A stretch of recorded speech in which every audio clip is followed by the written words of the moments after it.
Eggs are the cheapest source of complete protein on Earth, and the system that produces them just experienced the worst biological disaster in American agricultural history. 168 million farm birds destroyed since February 2022, $14.5 billion in economic damage during the 2024 to 2025 period alone. And wholesale egg prices that swung from $8.53 per dozen all the way down to 33 cents. None of that volatility actually fixed anything. Pennsylvania lost 7.4 million chickens in a single month in early 2026, and the entire cycle threatened to reset overnight. What you are watching is not a farm disease outbreak. It is a slow-motion exposure of how the global food system engineered the cheapest protein in history by building the most fragile supply chain imaginable. And a virus just figured out how to weaponize that fragility against billions of consumers, thousands of family farms, and entire national economies simultaneously. The pathogen. Before any of the economics makes sense, you need to understand what this virus actually does once it enters a flock. H5N1 attacks respiratory systems, neurological tissue, and reproductive organs in chickens and turkeys all at once, which means egg production crashes, birds lose motor function, and death comes fast. 90 to 100% of an infected commercial flock dies within 48 hours. What makes the economics especially brutal is the math underneath that speed, because inside a single barn, the basic reproduction number sits at a median of 2.45, meaning one infected bird triggers exponential spread through an entire complex before the first carcass even hits the floor. Incubation runs approximately 4 days. The serial interval stretches to about 6, and that silent window allows the virus to circulate through facilities housing millions of birds with zero clinical symptoms visible to farm staff. Once a single confirmed case appears, the United States Department of Agriculture mandates total depopulation. Every bird on the premises euthanized, regardless of individual health status. Modern commercial broiler operations house upward of 500,000 birds per facility, and the largest table egg complexes confine between 1 million and 5 million hens across multiple barns on a single footprint, which means a positive test result translates into millions of birds asphyxiated using foaming agents or carbon dioxide within days. Revenue drops to zero instantly, and the producer remains fully responsible for servicing debt, paying property taxes, maintaining environmental controls in empty barns, and funding mandatory sanitization that can last months. Why eggs break harder than chicken? Financial damage from avian influenza lands unevenly across the poultry sector, and that asymmetry drives most of the chaos you see at the grocery store. Broiler chickens raised for meat reach market weight in 6 to 8 weeks, which means a destroyed flock's macroeconomic footprint can recover inside a single financial quarter. Laying hens operate on a completely different biological timeline. A pullet demands 5 to 6 months of careful rearing and feed investment before it reaches sexual maturity and begins producing commercially viable eggs. And when a flock of 3 million layers gets euthanized, the farm must undergo months of cleaning, disinfecting, and environmental testing before the government even allows restocking. 6 to 12 months is the minimum recovery window for a destroyed layer facility, and that timeline is why egg-laying hens account for 77 to 78% of all avian losses during recent outbreaks. Since 2022, an average of 42.3 million layers have been destroyed each year, roughly 11% of the entire national flock wiped out annually. Surviving producers respond to the shortage by keeping older hens laying through a process called induced molting, rather than cycling in young pullets. That extends a flock's productive life from about 85 weeks to 109 weeks, capturing windfall profits while replacement birds simply do not exist. What most people miss is the hidden structural consequence buried in this strategy. The national hatchery system must simultaneously divert a larger share of total egg production away from grocery shelves and into incubators to breed the next generation. Under normal conditions, 86 to 87.5% of eggs reach consumers, and during recovery, that ratio shifts hard, starving the retail market even further and dragging the price spike out for months longer than it should last. The price explosion. Eggs rank among the most price-inelastic foods in the human diet, and that single characteristic turns every supply shock into a direct extraction from household budgets. Classic demand analysis puts own price elasticity at approximately -0.14, meaning consumers barely reduce purchases even when prices double or triple. Behavioral economics models tell a sharper story, finding that consumers weigh the pain of an unexpected price spike far more heavily than the relief of a price decrease, with measured elasticity reaching -0.64 when prices climb above the reference point. Even at that elevated sensitivity, demand stays rigid because families need eggs and have nowhere else to go. Shell egg inventories plummeted 29% below the start of 2022 by autumn, slamming directly into peak holiday baking demand. Prices during the week before Christmas surged 267% compared to January. Year over year, the average price rocketed from $2.17 per dozen to $5.10, and economists traced that spike to a total consumer surplus loss of $1.41 billion in a single calendar year. $1.41 billion transferred out of household budgets by a biological pathogen. The dynamics get stranger in the premium egg market. Most destroyed hens sit in massive, high-density conventional facilities, which means the supply shock obliterates cheap, conventional eggs disproportionately. Conventional egg prices skyrocket. The traditional gap between a dozen conventional eggs and a dozen organic or free-range eggs narrows drastically, and consumers arriving at stores find minimal price differences between what remains. They cross over into premium products without hesitation, artificially inflating demand in those categories and pushing all demographics into higher expenditure brackets, regardless of income level. The farmer's ruin. Farm-level financial damage is absolute, not partial. A healthy poultry operation targets an operating profit margin above 20%. During a mandated 120-day quarantine, that metric collapses into negative territory entirely. Everything hinges on how long the farm can survive on existing cash reserves while generating zero revenue, and financial analysts track two metrics to model that survivability. The burn rate divides operating expenses by working capital to calculate exactly how many months a farm can stay alive. And the loan-to-value ratio endurance measures how many periods the business can sustain by liquidating equity. Farmers who recently took on heavy debt to build modern poultry complexes carry maximum leverage and maximum exposure. When avian influenza strikes within the first 2 to 3 years of operation, their loan-to-value ratio frequently turns negative because they lack accumulated retained earnings or unencumbered land equity to borrow against. Bankruptcy becomes the most probable outcome. Experienced producers who have paid down their mortgages function as self-insurers, absorbing cash flow destruction through deep equity. And this divergence accelerates industry consolidation as leveraged independent farms fail and get absorbed by larger corporations. 315 Chapter 12 family farm bankruptcies landed in 2025, a 46% year-over-year increase, with filings doubling in Arkansas and climbing 145% in Georgia. The mental health toll compounds that financial destruction because persistent stress over unpredictable disease events, forced quarantines, and insurmountable debt has driven a documented rise in occupational suicides among agricultural workers during prolonged outbreak periods. The insurance gap.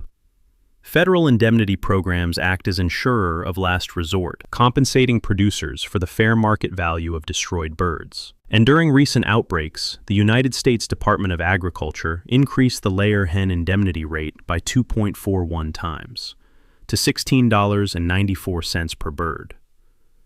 The structural gaps in that system are severe. First, the government explicitly does not pay for birds that died from the virus before federal personnel arrived to execute the depopulation order. One family farm in Illinois watched its entire flock of 3,000 pasture-raised hens die and received just $2,500, a fraction of the $100,000 in projected annual revenue that flock would have generated. Second, federal indemnity covers the biological asset only, providing zero compensation for business interruption, lost future revenue, ongoing debt service, or the massive fixed costs incurred during a 6 to 12-month repopulation lag. Private insurance should logically bridge that gap, and the reason it does not reveals a textbook case of market failure. Fire and windstorm damage distributes across a diversified geographic portfolio, allowing insurers to model for partial losses in scattered locations. Avian influenza never produces a partial loss, because if a single bird tests positive, the entire multi-million bird complex gets condemned for total destruction, and the virus travels on migratory birds along continental flyways, which means the risk correlates perfectly across vast regions. When an outbreak hits the Midwest, hundreds of farms face simultaneous destruction, threatening insurers with concentrated payouts that endanger their own solvency. The few carriers willing to participate price premiums so high that comprehensive coverage sits out of reach for most independent producers. Parametric insurance represents the emerging solution, and the design is fundamentally different from traditional policies. Instead of requiring exhaustive loss adjustments, parametric coverage pays out automatically when a predefined trigger event occurs, such as laboratory confirmation of an outbreak within a specified geographic radius. Decoupling the payout from individual farm losses eliminates loss adjustment expenses and delivers liquidity within days. Calibrating those triggers precisely to minimize basis risk remains the challenge, and advanced probabilistic modeling using historical epidemic data and migratory bird tracking is making the approach increasingly viable. The global scramble. Avian influenza has redrawn the international poultry trade map. During the 2014 to 2015 outbreak, 17 trading partners suspended all imports of United States poultry because no pre-negotiated regionalization agreements existed, and that produced $3.3 billion in indirect economic damages. By 2016, trade diplomacy had caught up, and the Indiana outbreak that year successfully utilized regionalization to restrict bans solely to the affected county, limiting total costs to just $30 million. That single improvement ranks among the genuine structural advances since 2015. Brazil has captured the dominant position in this reshuffled market. 35 to 38% of global chicken meat exports now flow from Brazilian plants, and those facilities remain classified as free from avian influenza as of early 2026. Record production of 15.8 million metric tons is forecast for 2026. When Brazil experienced its first ever commercial outbreak in May 2025, containment moved so fast that disease-free status returned within weeks. Argentina faced the opposite trajectory because detecting H5 in Buenos Aires forced the suspension of exports to China and Hong Kong, effectively pricing Argentine poultry out of the competitive raw meat market entirely. Thailand stepped into the vacuum as a high-value alternative, with more than half of Thai chicken exports processed and heat-treated, making them inherently free of live virus transmission risks. Economists estimate Thailand could capture up to $1.7 billion in additional revenue by replacing 300 to 400,000 tons of displaced volume. Physical capacity constraints mean Thailand alone cannot replace the massive volumes exported by the Americas, which leaves global protein markets structurally tight for the foreseeable future. Indonesia's perfect storm. Indonesia offers the most revealing case study of what happens when avian influenza collides with pre-existing economic fragility. Domestic poultry supplies approximately 65% of the nation's animal protein and employs roughly 12 million people. Feed costs consume 65 to 75% of total production expenses, and heavy reliance on imported soybean meal means any currency depreciation immediately inflates farm gate costs. 2025 brought an unprecedented demand shock layered on top of that cost pressure. The Indonesian government introduced the Makan Bergizi Gratis program, a free nutritious meal initiative targeting 82.9 million school children, pregnant women, and toddlers, backed by a budget of approximately $19.8 billion. Eggs and chicken form the cornerstone of the program's menus, and the domestic sector could not absorb the surge. By November 2025, the national average egg price had hit 31,646 rupiah per kilogram, blowing through the government's reference ceiling. A program designed to improve public nutrition ended up pricing non-beneficiary populations entirely out of the protein market. Low-income Indonesians priced out of eggs substitute toward tempeh and tofu. And while those plant proteins deliver adequate macronutrients, they cannot replicate what an egg provides at the micronutrient level. 100 grams of egg delivers over 293 milligrams of choline and strong vitamin B12, nutrients virtually absent in unfortified soy products. 30.8% of Indonesian children under 5 already exhibit stunting, 10.2% suffer from wasting, and 17.7% land underweight. Nutrition experts recognize 1 egg per day as one of the most cost-effective interventions for stunting prevention. And when price volatility strips eggs from the diet, it nullifies millions of dollars invested in public health campaigns. Sustained high protein prices push vulnerable urban families toward ultra-processed alternatives, and surveys of Indonesian school canteens found that 47.3% of prepared foods were deep-fried, while 90.2% of meals completely lacked vegetables. The road ahead. The industry is attempting a structural transformation, and the scale of the federal response reflects how total the previous system's failure has been. The United States Department of Agriculture deployed a $1 billion, 5-pronged strategy in early 2026, directing $500 million specifically toward biosecurity, and covering up to 75% of the costs of physical vulnerability repairs on commercial layer farms. Over 900 intensive biosecurity audits have been completed, and farms now must pass federal inspection before restocking a single bird. Surveillance technology is advancing alongside those physical upgrades, with IoT sensors monitoring temperature, humidity, and water consumption in real time, to detect subclinical illness days before visible mortality appears, and deep learning models analyzing fecal samples and behavioral anomalies to flag infections at the earliest possible stage. The most consequential shift is the move toward vaccination, a strategy that 81% of World Organization for Animal Health members explicitly rejected for decades. The resistance made commercial sense because vaccines can mask symptoms and trigger immediate trade embargoes from partners unable to distinguish vaccinated birds from infected ones. Losses running from 2022 through 2026 tipped the cost-benefit analysis, and the United States Department of Agriculture allocated $100 million for vaccine research, funding 58 specific projects, while France moved to mandatory vaccination for commercial ducks. A landmark ruling then reduced trade restrictions on vaccinated French poultry, acknowledging that rigorous post-vaccination surveillance can address the biosecurity concerns. The technical key is the DIVA strategy, which stands for differentiating infected from vaccinated animals, using next-generation mRNA and recombinant vaccines that introduce only a specific fragment of the virus, so that any detection of antibodies targeting other viral components proves a natural field infection rather than a vaccine response. Federal officials estimate trials will take approximately 3 years to complete. Until those immunological defenses are established and recognized through international trade agreements, the global poultry supply chain stays critically exposed. Avian influenza has permanently embedded itself as a structural variable in the global agricultural economy. Seasonal outbreaks that used to burn out and disappear no longer do. The baseline expectation for the next 2 years is recurring seasonal devastation, with a 60% probability of ongoing volatility and a 15% probability of a severe, multi-region crisis capable of pushing food-at-home consumer inflation back above 10%.